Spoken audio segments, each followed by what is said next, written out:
자, 안녕하세요. 박병입니다. 네. 일주일 잘 보내셨어요? 일주일 잘 보내신 분들 치고는 목소리가 안 좋은데?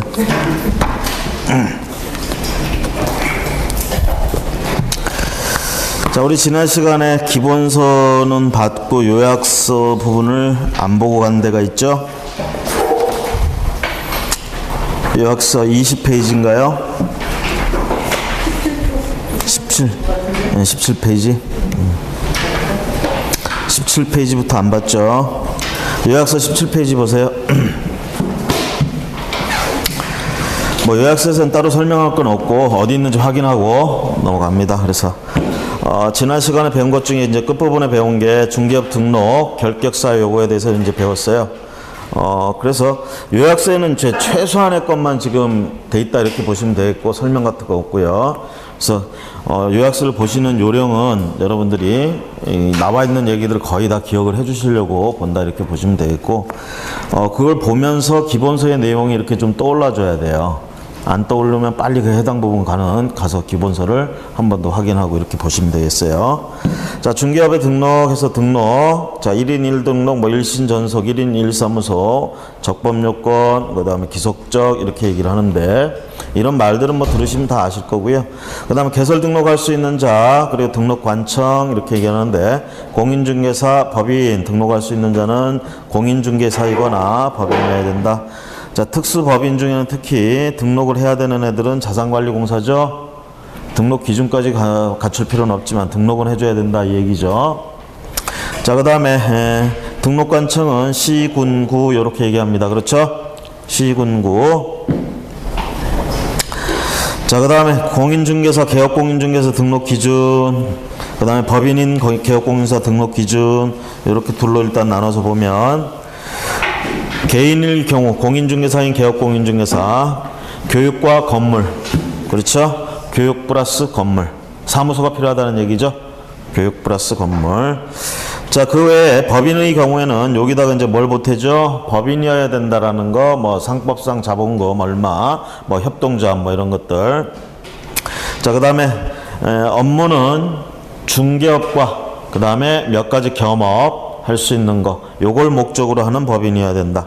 그러면서 대표자 등은 어떻게 되죠? 대표자는 당연히 공인중개사여야 되고, 임원, 사원, 3분의 1 이상은 공인중개사여야 되고, 자, 교육은 어떻게 돼요? 모두 다 받아야 되죠? 임원, 사원, 대표 다 받아야 됩니다. 그래서 교육 플러스 건물 앞에다가 법인으로서 갖춰야 될 요건 몇 가지 더해진다라는 거 넘어가시고요. 등록 신청 시 제출 서류는 앞에서 본 그런 요건들을 증명하는 서류들이 들어가줘야 됩니다. 당연히 개설 등록 신청서는 들어가야 되고요. 여기에다가 앞에서 말한 요건들 충족하는 거. 이제 개인의 경우 한번 볼까요? 실무교육 수료 확인증, 교육이 필요하다고 그랬죠. 그래서 교육 수료 확인증. 그 다음에 당연히 이제 우리 사진은 뭘 하든 들어가는 거고요. 그 다음에 사무소 개설, 사무소 확보 증명 서류, 사무소가 중요하다고 그랬죠. 여기까지가 이제 보통 우리가 앞에서 말한 요건을 충족하는 거고, 거기다가 결격사유에 해당되면 안 되겠죠.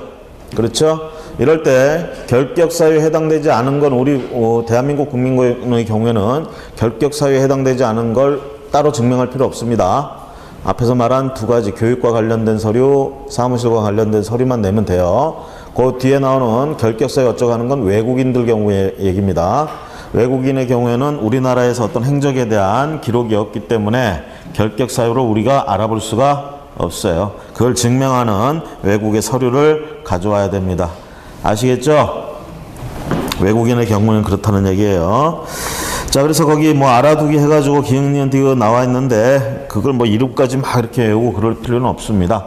다만 요런 비슷한 류의 느낌 딱 받고 요런 서류가 필요하구나 라는 걸 아시면 되겠고요.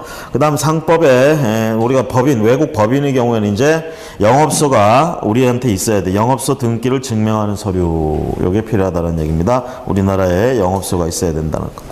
자, 그 다음 종별 변경, 수수료 납부 이렇게 얘기하는데, 종별을 달리하여 업무를 하고자 할 경우에는 보통 재신청하는 게 원칙입니다. 그렇죠? 재신청.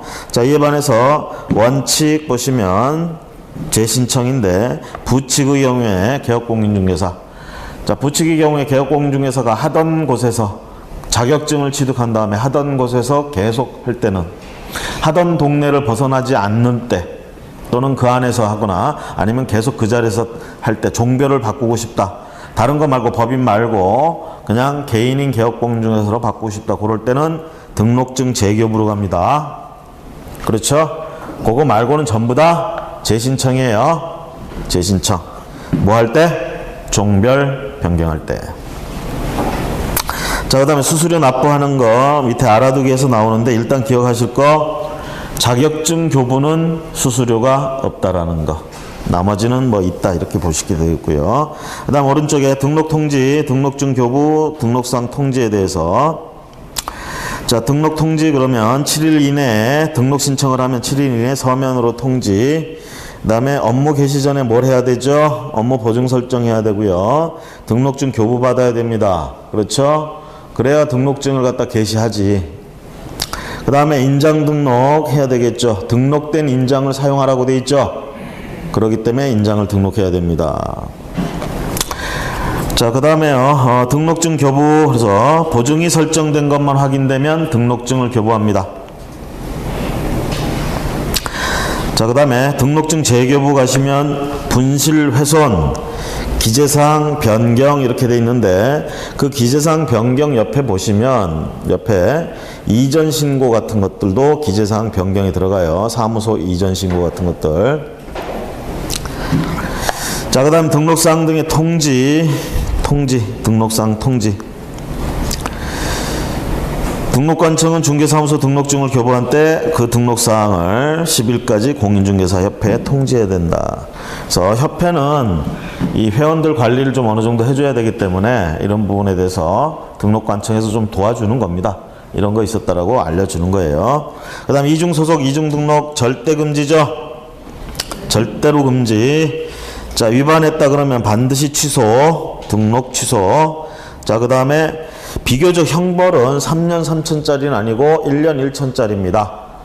우리가 무등록이나 이런 것들이 이제 더 처벌이 심해요.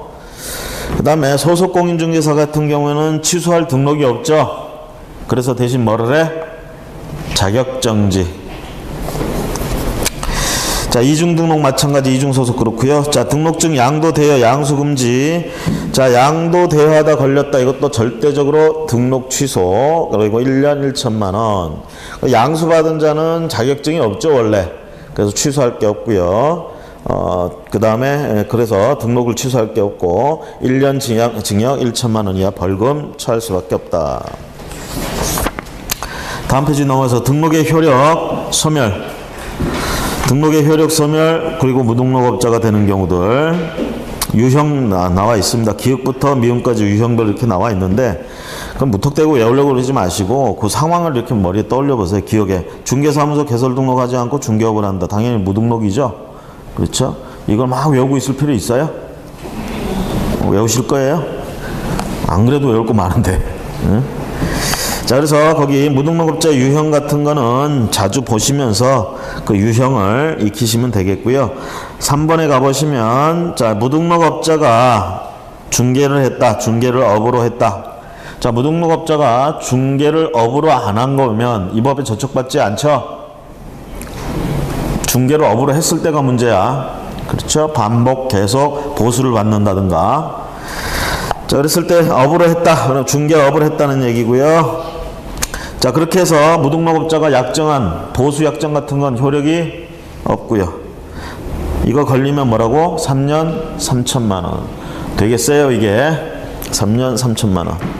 물론 어떤 분들은 이게 약하다고 생각하시는 분도 있겠지만, 뭐 판사님들은 법원에서, 국회에서는 세다고 생각하는 것 같아요. 자, 여기까지 이제 우리가 지난 시간에 봤죠? 5월은 우리가 무슨 달? 5월은 무슨 달? 가정의 달. 가정의 달이라 해서 가정을 챙기느라고 우리가 많이 지쳤죠? 그쵸? 이게 안 챙기다 챙기니까 지치는 거야. 평소에 좀 잘 챙깁시다. 많이들 힘드시고 할 텐데, 자, 여기까지 왔으니까 우리가 또 기운 내서 한번 공부해 봅시다. 그렇죠? 지난 시간에 우리가 등록의 결격 사유 앞에까지 살펴봤습니다. 기본서 우리가 보도록 하겠습니다. 오늘 등록의 결격 사유 봅니다. 등록의 결격 사유.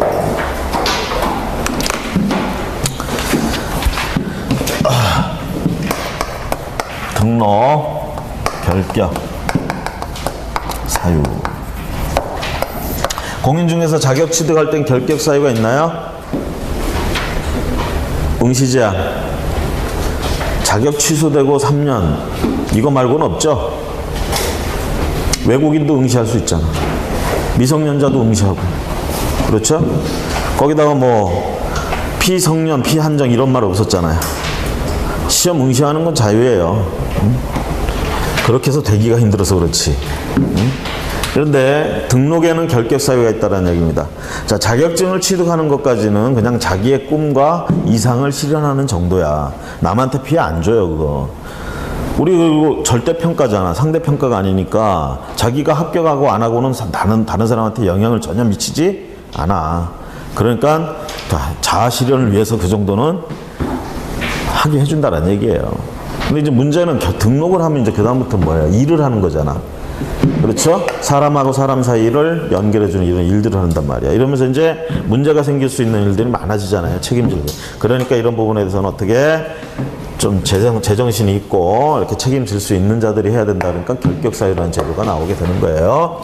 자, 어떻게 미성년자. 그 다음에 요거 이제 개정 확실하게 바뀌었습니다. 우리가 금치산 이렇게 한정치산 했던 거 피성년 후견인, 피한정 후견인 이렇게 바뀌었어요. 그 다음에 파산. 그렇죠? 그 다음에 우리가 금 두 개 들어가죠? 그 다음에 자취, 자정, 등취, 업정. 그렇죠? 그 다음에 해당돼서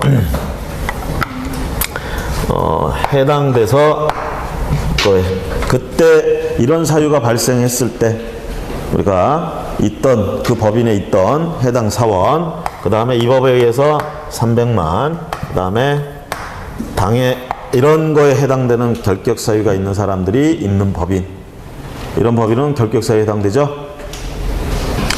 그렇습니까? 안 그렇습니까? 그렇죠. 그래서 이렇게 여러분들 교재에 있는 거 그냥 앞글자 이렇게 따서 이렇게 제 나름대로 이렇게 해놨어요. 이거 이렇게 생각을 하시면 되겠어요. 여기는 전부 뭐야? 이 법, 공인중개사법 관련돼서 일들입니다. 요거는 뭐예요? 공인중개사법 위반뿐만이 아니라 어떤 법이든 위반을 해서 죄가 되면 걸리는 부분이죠. 여기는 공인중개사법 관련된 것들이다. 아시겠죠? 자, 이게 이제 머릿속에 있으시면 되겠습니다. 결격사유의 의의 및 효과, 결격사유에 해당이 된다. 개설 등록을 할 수 없다는 얘기고요. 이번에 와보시면 이 결격사유는 개업공인중개사뿐만이 아니라 소속공인중개사도 이 결격사유에 걸리면 안 되고요. 중개보조원도 이 결격사유에 걸리면 안 되게 된다라는 얘기고, 당연히 분사무소 책임자도 적용된다. 그 다음에 관계기관의 조회해서 나오는데 등록관청은 이런 결격사유에 해당되는지 여부를 조회할 수가 있습니다. 그러니까 여러분들이 따로 이거에 관련된 서류를 개설 등록 신청할 때 낼 필요가 없다. 외국인은 그렇지 않다. 다음 페이지. 결격사유 효과. 자, 1번 개설 등록을 할 수 없으며 결격사유에 해당이 되면 당연히 중개보조원이나 소속공인중개사는 결격사유에 해당되면 중개 업무를 하면 안 되겠죠? 종사할 수 없다. 그 다음에 2번 우리가 개설 등록한 자가 결격사유에 해당되면 등록관청은 어떻게 합니까? 등록을 취소해야 되죠? 취소해야죠. 자, 그렇게 등록이 취소되면 취소된 때로부터 또 3년이 지나면 다시 등록할 수 있나요? 이 3년을 적용하느냐 이 얘기예요. 거기 결격사유 기간인 3년 기간이 적용되지 않는다. 우리가 이렇게 얘기합니다. 등록 취소에 가보면 절대적인 등록 취소에 보면 결격사유에 해당이 되면 처음에 등록 신청할 때는 결격사유에 해당되지 않았는데 나중에 결격사유에 등록하고 나서 결격사유에 해당이 됐어. 그럼 절대적 등록 취소 사유에 가보면 뭐라고 돼 있어요? 결격 사유에 해당되면 취소하라고 돼 있어요. 자, 그러면 등록 취소 사유, 절대적 등록 취소 사유 많이 나와 있는 것 중에 결격 사유에 해당되면 취소해라는 조항이 하나 있단 말이야. 응? 요렇게 취소됐을 때는 결격 요거 3년, 등록 취소된 뒤에 3년 동안은 등록 취소할 수 없다. 이걸 적용하느냐라는 얘기죠. 이거 보세요. 자, 미성년자는 등록 자체를 못하죠. 그러니까 우리가 나이가 거꾸로 먹지 않는 한 미성년자가 돼가지고 취소당하는 애들은 없죠. 뭐 벤자민은 뭐 거꾸로 가는 시계도 아니고. 그렇죠? 그 다음에 요거하고 요거는 어떻게 돼요? 등록할 때는 정상인이었다가 피성년 후견인, 피한정 후견인 선고받을 수도 있잖아. 그렇죠? 또 요거는 재산이 제대로 있다가 등록해서 활동하다 파산 날 수도 있잖아. 파산. 그 다음에 아무런 징역을 살지도 않고 죄가 없었다가 등록해서 하다가 죄를 지을 수도 있잖아요. 그래서 금고형 당할 수도 있잖아. 금고 이상형. 마찬가지로 집행유예 당할 수도 있죠. 그렇죠? 그러니까 요런 사유들, 그 다음에 요거 자격을 가지고 있다가 자격이 취소돼 버렸어. 자, 이렇게 되면은 등록을 취소해야 된다 이 얘기예요. 자, 여기까지 이제 결격 사유에 해당이 되면 뭐라고 하냐면 이 등록 취소 되는 데서 여기에 해당되면 저 법에서 뭐라고 하냐, 저기서 저 규정에서 취소해라 이렇게 돼 있어요. 반드시 취소해라. 반드시 취소해라. 그 다음에 이제 뭐라고 하냐면 보통 우리가 여기서 등록이 이렇게 취소되면 플러스 3년간은 등록할 수가 없는 제한기간이에요. 여기에 이제 뭐라고 돼 있어? 요거 등록 취소되고 플러스 3년이면 등록할 수 없다 이렇게 돼 있죠. 플러스 3년 동안은 등록할 수 없다 이렇게 돼 있죠. 이것 때문에 그러는 거야. 여기서 취소를 당하면 이것 때문에 3년간은 등록을 할 수가 없어요. 이게 등록 취소 3년 제한이야. 그러면 요 사유들 때문에 등록이 취소됐을 때도 요 3년을 적용하느냐 이 얘기입니다. 우리 한번 생각해 보세요.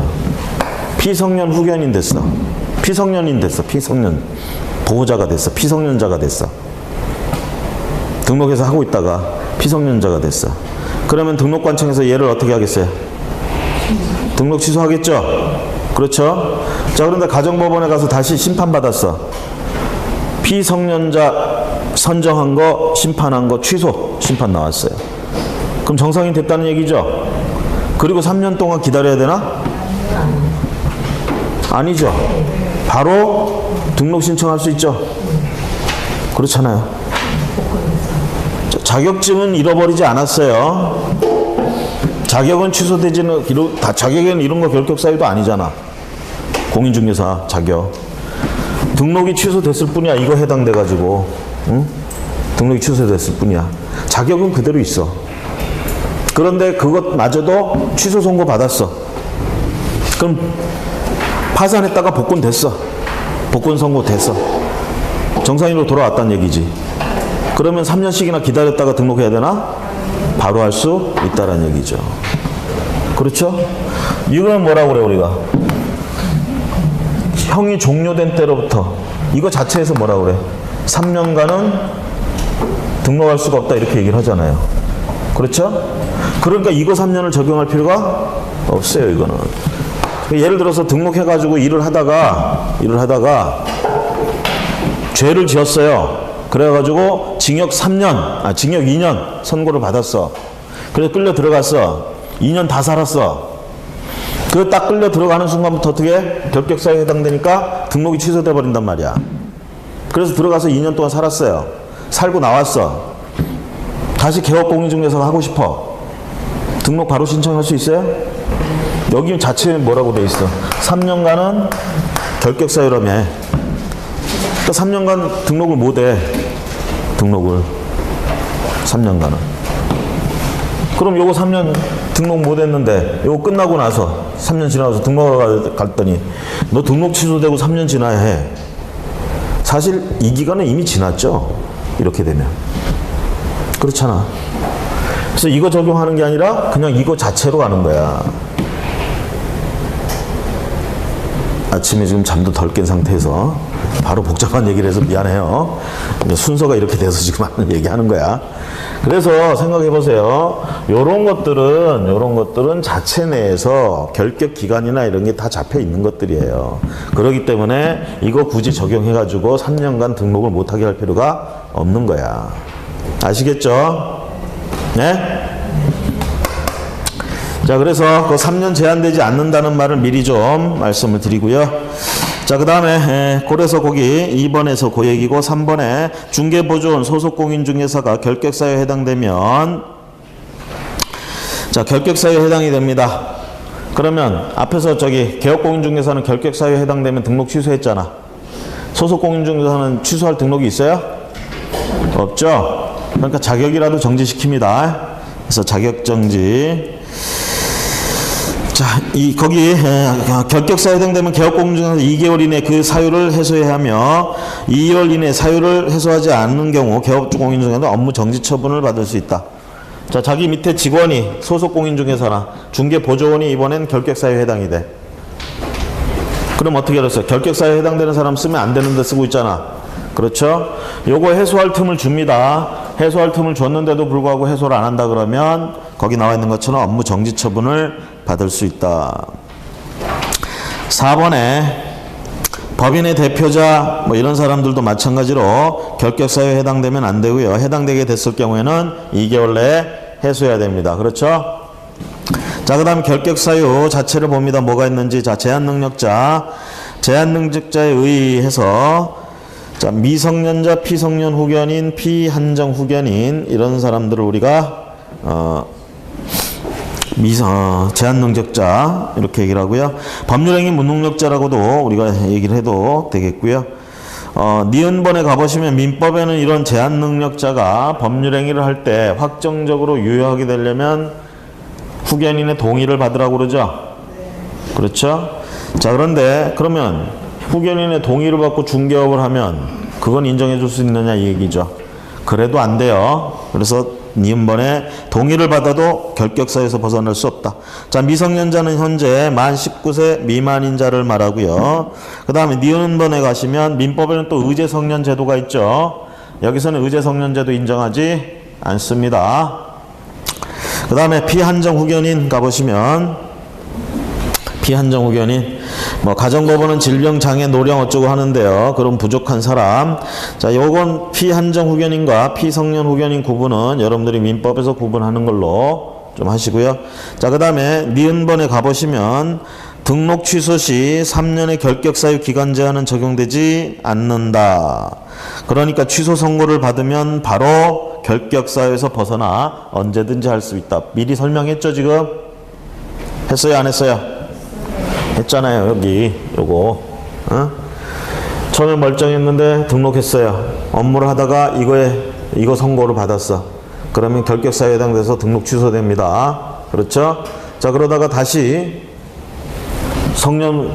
정상으로 돌아와서 선고를 받았어. 이렇게 되면 그때부터 3년을 기다릴 필요도 없이 그냥 바로 개설 등록 신청할 수 있다. 오른쪽에 피성년 후견인도 마찬가지입니다. 우리 쪽에서는 이 피성년 피한정 후견인은 이 부분에서 중요해요. 결격사유에 해당이 된다라는 부분과 이거 해당되면 취소당한다라는 것과 이게 다시 또 그 결격사유에서부터 벗어났을 때 언제 벗어나느냐? 선고 취소됐을 때부터 바로 벗어난다라는 부분. 자, 기억니은 디귿에 디귿번 체크해 놓으세요. 피성년 후견인의 디귿번 체크해 놓으시면 되겠고요. 자, 언제나 조심하실 건 사람이 조금 이상해 보인다고 해서 결격사유 아닙니다. 이런 경우 피성년 피한정 이거 후견인으로서 결격사유에 해당이 되려면 가정법원의 심판을 받아야 됩니다. 아시겠죠? 심판을 통한 선고가 있어야 돼요. 자, 그 다음에 2번에 마찬가지입니다. 파산 지경에 있다고 해서 결격사유에 들어가는 거 아니에요. 파산 선고를 받아야 됩니다. 그 다음에 파산 선고 받고 몇 년이 지나면 당연히 복권되고 이런 거 아니에요. 실질적으로 복권돼야 어떻게 되죠? 결격사유로부터 벗어난다라는 거. 자, 거기 2번에 어떤 게 복권이냐 그러면 면책 결정 두 번째 줄. 면책 결정을 받거나 동그라미 2번에 두 번째 줄 파산 선고 자체가 취소되거나 그 다음에 그 밑에 줄 파산 선고 후 10년이 경과되는 등 우리가 보통 이제 파산 선고 받고 별일 없이 10년 정도가 지나면 당연 복귀 뭐 이렇게 얘기를 하는데요. 그래가지고 그런 경우에도 우리가 복권된 걸로 본다. 자, 이것도 마찬가지로 동그라미 4번 가시면 어떻게 됩니까? 멀쩡한 상태에서 등록했다가 파산 선고받아서 등록 취소됐습니다. 복권됐어요. 복권되고 3년 기다려야지 등록할 수 있나요? 바로 등록할 수 있습니다. 동그라미 4번의 두 번째 줄 등록 취소 시 3년의 결격 사유 기간 제한은 적용되지 않으므로 넘어가시고요. 자, 그 다음에 형벌을 받은 자 해서 금고 가지고 나오죠. 금고 이상의 실형. 자, 금고 이상의 실형에 선고받고 그 집행이 종료되거나 집행이 면제된 날로부터 3년이 경과되지 아니한 자. 이렇게 돼 있습니다. 집행 종료도 그렇고 집행 면제도 종료된 걸로 봅니다. 그래가지고 그때부터 3년이 경과되지 않으면 등록할 수가 없습니다. 그래서 금고 이상의 형 그랬으니까 금고 이상은 위에 이제 사형, 징역, 금고밖에 없습니다. 그럼 사형을 이제 뜻하지는 않겠죠. 사형은 제끼고 사형 당했다 다시 바로 돌아와. 자, 징역이 이제 위에 있어요. 그래 징역이나 금고, 징역과 금고 차이는 다 아실 거예요. 자, 그 다음에 집행의 종료. 자, 언제 종료되느냐? 형이 만료됐을 때 종료됐다 이렇게 얘기를 하고요. 가석방 같은 경우에 이제 문제는 자 3년짜리인데 2년 만에 나왔어. 1년은 남았다라는 얘기죠. 가석방 됐다. 그럼 바로 그때부터 나온 때부터 3년이 아니라 가석방 기간까지 다 종료가 된 후에 3년 이렇게 계산한다라는 거. 자, 그 다음에 집행면제라는 거. 자, 일반 사면, 특별 사면 요런 거 있는데 특별 사면이 여기에 해당됩니다. 특별 사면. 특별 사면을 받은 때 우리가 형이 종료된 걸로 본다. 또는 이제 법이 이제 바뀌어가지고 그전에는 어떤 행동을 죄라고 했는데 법이 바뀌어가지고 요즘 사회에서는 요즘 현실에서는 그걸 죄라고 안 하게 되면 법이 바뀌어서 그 죄가 폐지될 수도 있어요. 대표적인 이제 간통죄 같은 것들이 그렇죠. 과거에는 죄로서 다스렸지만 위헌 판결 받고 이제는 죄가 아닌 걸로 돼 있다. 그래서 이렇게 바뀌었다 그러면 그때까지 그 죄 때문에 형을 살고 있던 사람들은 집행이 종료된 것, 즉 형이 면제된 걸로 한다. 집행면제. 그 다음에 형의 시효 완성이라든가 외국에서 형을 받은 경우 이런 것들 기간 다 쳐준다라는 얘기고 미음번에 자 이것도 두 번째 줄에 보세요. 등록 취소 시 3년의 결격사유 기간 제한은 적용되지 않으므로. 왜요? 그거 자체에 3년이 있다고 그랬잖아. 이거 자체 3년. 자, 나머지는 그 개념들 설명해서 징역, 금고, 벌금에 대해 설명해서 참고하시고 넘어가셔서 금고 이상의 형의 집행유예를 받고 그 유예기간에 있는 자, 유예기간. 여기서 조심하세요. 금고 이상의 형을 받고 집행유예라는 얘기는 사회에서도 많이 들어봤죠. 집행유예란 말. 그래서 징역 3년 그랬는데 징역 3년을 집행한다는 얘기는 감방에 집어넣는다는 얘기예요. 근데 집행을 유예한다는 얘기는 아예 아직 집어넣지 않고 사회에다 풀어놓겠다는 뜻입니다. 그동안에 어떻게 하라는 얘기야? 조심해서 잘 행동하라는 얘기예요. 그러면 그 기간 지나면 형을 받은 걸로 해주겠다 이 얘기예요. 집행유예. 그러면 요때는 집행유예 그러고 집행유예 기간 끝나고 3년 이런 말 안 합니다. 그냥 집행유예 기간 동안만 결격사유에 해당된다. 아시겠죠? 유예 기간 동안만. 그래서 요런 걸 이제 문제를 낼 수가 있어요. 집행유예가 종료되고 3년이 지나지 아니하면 결격사유에 해당한다. 맞는 말이에요? 틀린 말이에요? 응? 우리가 소통을 해야 되는데 저하고 소통하고 싶은 생각이 별로 없습니다. 자, 틀린 말이죠? 집행유예 기간 동안만 결격사유다. 자, 그 다음에 가로 4번에 와보시면 여기 나와 있는 나머지 요쪽 얘기들을 전부 이 공인중개사법 위반자로 해서 몰아서 지금 설명을 합니다. 거기 공인중개사법 위반자. 그래서 1번에 이 법에 의하여 공인중개사 자격 취소를 받은 날로부터 상임년이 경과되지 아니한 자. 이 법에 의해서 공인중개사 자격 취소 받는 경우가 어떤 경우가 있어요? 공인중개사 자격 취소되는 경우 부정취득이라든가, 그렇죠? 부양정징 그러잖아 우리가, 그렇죠? 자, 이런 거에 걸렸으면 공인중개사 자격이 취소될 수도 있어요. 자, 이렇게 취소되면 그거 자체가 뭡니까? 다시 3년 안에는 자격 취득을 못하죠. 유일한 결격 사유잖아, 공인중개사 자격시험에서. 응? 물론 시험 보다가 부정한지 됐어. 그러다 걸렸어요. 그럼 5년간 응시 자체가 안 되죠, 그거는. 그렇죠?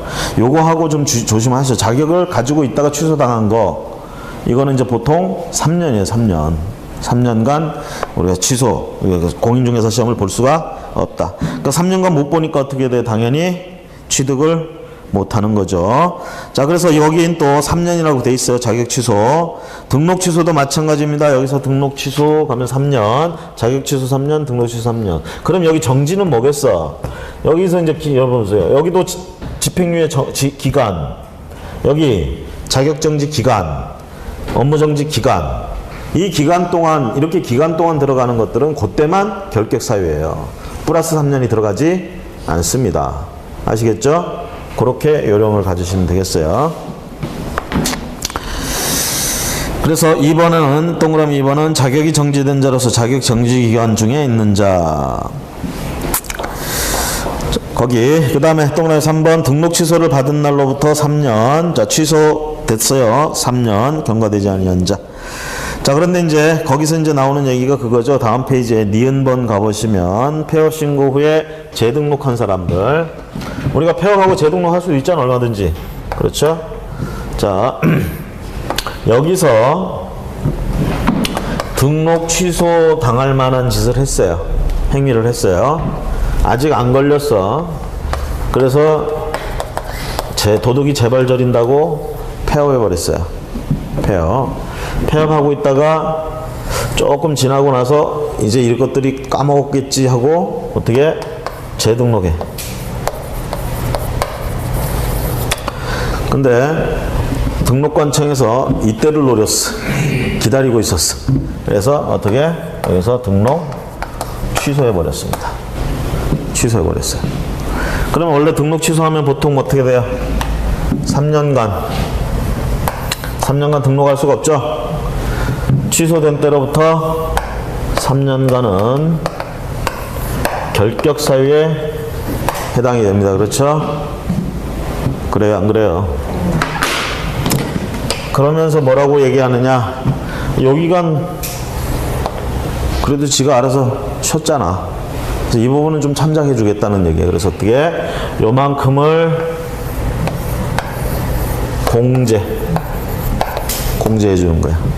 그래서 그 3년 지나서 결격 사유에 해당되는 거. 자, 이제부터는 여기서부터는 등록이 가능하다. 아시겠습니까? 자, 67페이지에 니은번 그 밑에 예 해가지고 나온 거 그 날짜를 가지고 보시면 압니다. 아시겠죠? 따로 설명 안 할 거예요. 자, 동그라미 4번 업무 정지 처분을 받고 폐업 신고를 한 자로서 업무 정지 기간이 경과되지 아니한 자. 자, 아까 얘기했죠. 기간 얘기 나오면 그 기간 동안만 결격 사유다. 이렇게 보시고요. 자, 그 다음에 D급번도 보세요. 거기 또 개업공인중개사에 소속되어 있던 소속공인중개사나 중개보조원은 업무정지에 효력이 미치지 아니하므로 폐업한 경우 그 기간 중이라도 다른 개업공인중개사의 고용인이 될 수 있다. 요 부분. 자, 법인의 임원 또는 사원의 경우에는 그렇지 않습니다. 딴 데 가서 할 수가 없어요. 결격사유에 해당이 되지만 소속공인중개사나 중개보조원 같은 경우는 해당이 없습니다.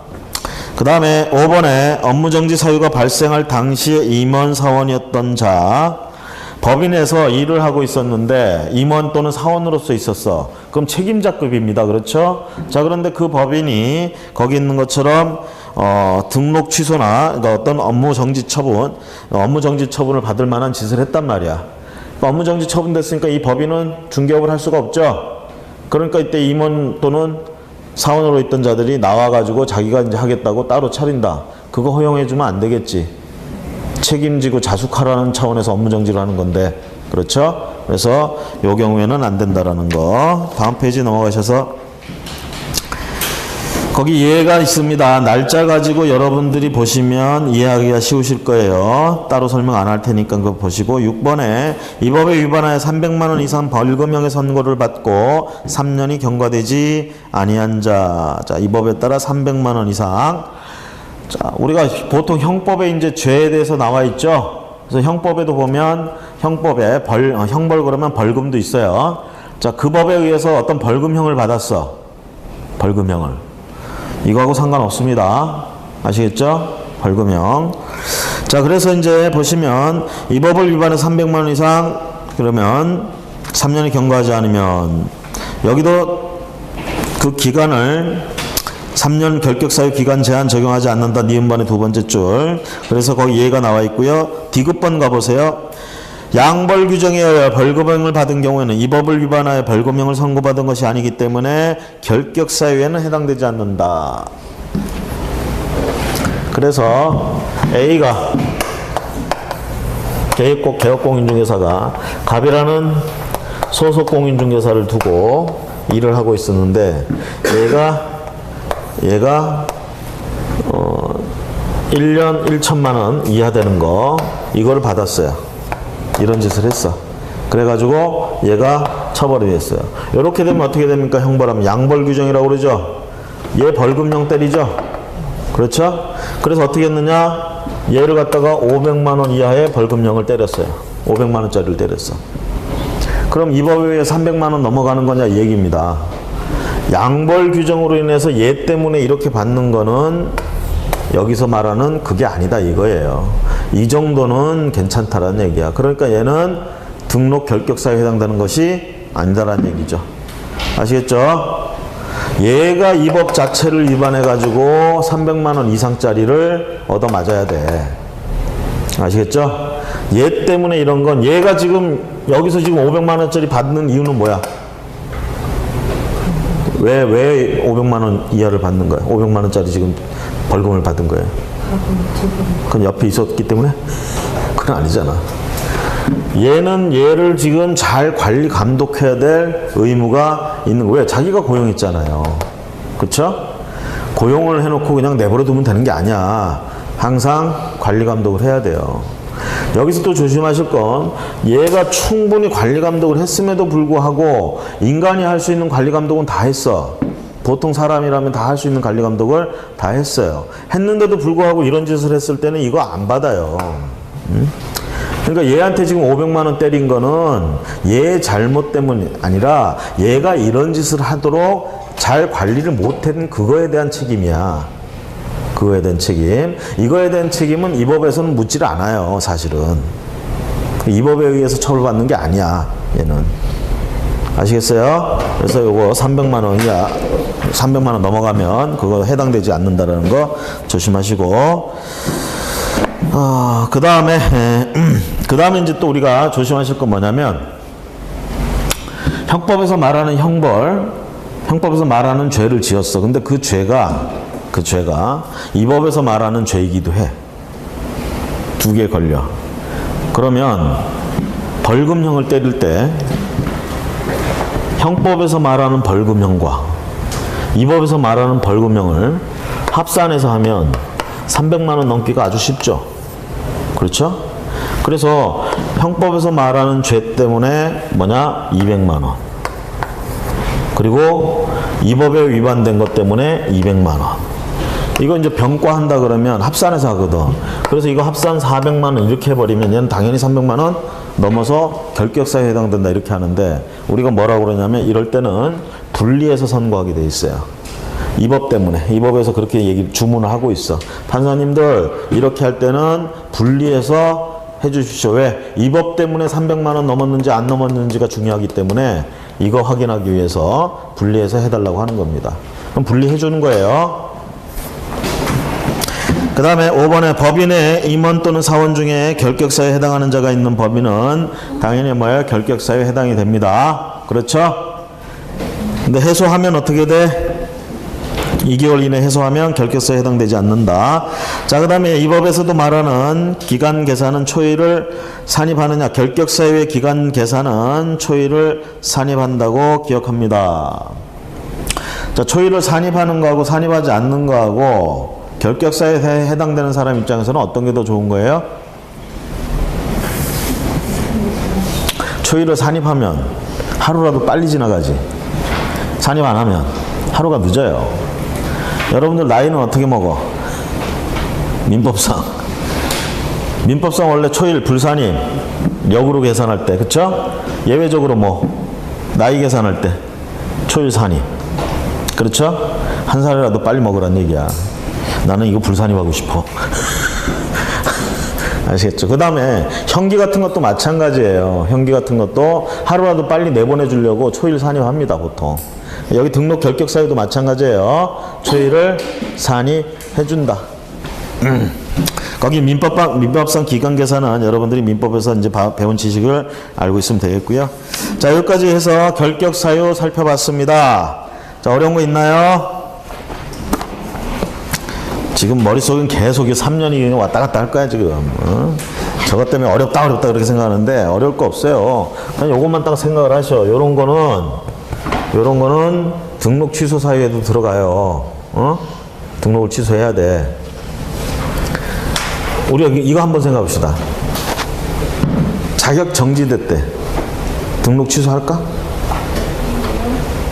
자격이 정지되면 등록을 취소 안 해도 업무 못 해요. 여기도 마찬가지로 업무 정지 처분했어. 등록 취소할 필요 있어요? 업무를 정지시켰으면 업무가 정지되는 거지. 그래도 하면 이제 그때부터는 형벌을 가하고 하면 되는 거야. 응? 그때 가서 취소해버리면 되는 거고. 그죠? 그러니까 요거는 취소할 필요가 없어. 그래서 결격사유, 그 등록 취소 사유 여기 가보면 결격사유에 해당되면 전부 다 등록 취소 사유가 이렇게 안 돼 있어요. 몇 개만 등록 취소 사유가 이렇게 돼 있어요. 대표적으로 요거야, 요거. 아시겠죠? 요거에 해당되면 등록 취소야. 그러면 이거에 해당됐다가 이거는 또 우리가 풀려날 수 있잖아. 다시 복원될 수 있잖아. 그럼 복원되면 어쨌든 이것 때문에 등록 취소됐는데 그것도 등록 취소니까 플러스 3년 동안 또 기다려야 되느냐? 그게 아니라는 얘기야. 이것 때문에 등록이 취소됐을 때는 그냥 이 사유만 없어지면 바로 등록 신청할 수 있다, 이렇게 생각을 하세요.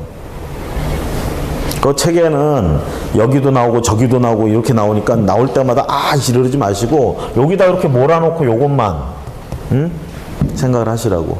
요것만 등록 취소 플러스 3년 적용할 필요가 없는 거야, 이거는. 아시겠죠? 나머지는 적용을 한다 그러는데 나머지는 등록 취소 사유에 들어가지도 않아. 결격 사유 중에. 아시겠죠? 자, 그렇게 보시면 되고 우리 요약서 잠깐 그 부분 해당되는 부분 보고 쉬도록 하겠습니다. 자, 20페이지 등록의 결격 사유 효과. 등록이 결격 사유가 있으면 어떻게 됩니까? 중개업을 할 수가 없습니다. 당연히 개설 등록 안 되고요. 이거는 공인중개, 개업공인중개사만 해당되는 것이 아니라 소속도 그렇고 중개보조원도 해당되면 안 된다는 얘기고요. 관계기관에 이런 부분에 대해서는 조회해본다고 그랬어요. 등록 신청하면.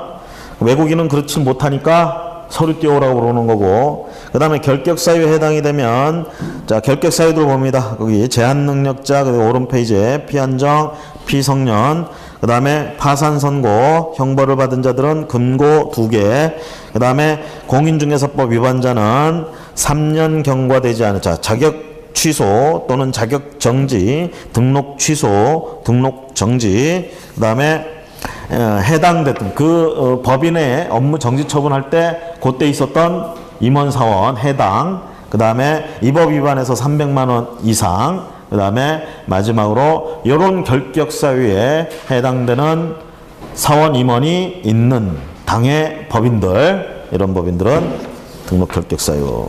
됐습니까? 여러 페이지에 걸쳐 있는 거를 그 요약서에 딱 한 면에 딱 보니까 좋죠?